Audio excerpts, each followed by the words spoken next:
आता हप्ताभर असं वाटतं की फक्त टमाटरची भाजी नाही, टमाटरच खायला पाहिजे. एक वेळ होती की टमाटर एवढे महाग होते की पावभर आणि अर्धा किलो आणून वेळ काढावी लागली. नाही आता टमाटर बघा केवढे. मग तेच टमाटर मी निवडून कॅरेटमध्ये ठेवते. निवडायची काही गरज नव्हती, सोडा सगळेच टमाटर छान होते. त्यातलं बघा टमाटर तारा उचलून खायला लागलेली. तसंच शेवग्याच्या शेंगा पण आणलेल्या, म्हणजे मुंगण्याच्या शेंगा, आणि त्या पण शेंगा आम्ही साफ करत बसलो. संध्याकाळी म्हटलं भाजी करून घेऊया शेंगांची. असं फ्रीमध्ये काहीतरी भेटलं की ती खायची मजा एकदम वेगळी, आणि विकत आणून खायची मजा वेगळी. असं फ्रीमध्ये भेटलं की मला तर खरंच सांगते खूप आनंद होतो की एखाद्या वेळेस बाबा असं पण चालतं आहे म्हणून.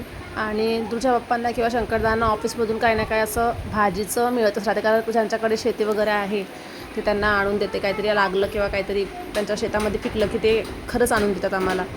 मग काय सकाळी बघा धापोळे टाकलेले आहे. धापोळे म्हणजे काय, आता ते विदर्भातल्या लोकांना तुम्ही विचारा, त्यांना नक्की माहीत असेल. त्याची सकाळी आंबील खायची, संध्याकाळी पापड काढल्यानंतर ते ओले पापड खायचे, मग पापड वाळल्यानंतर भाजून खायचे, तळून खायचे. हे आम्हाला माहिती आहे. उन्हाळा आला की धापोळे करायचे. 10 किलोचे करायचे, 5 किलोचे करायचे, पण करायचे नक्की. बघा मी ओले पापड खायला लागलेली, मला तर खूपच आवडतात. काल कुरड्या टाकलेल्या, त्या पण आम्ही उन्हामुळे टाकलेल्या वाळायला.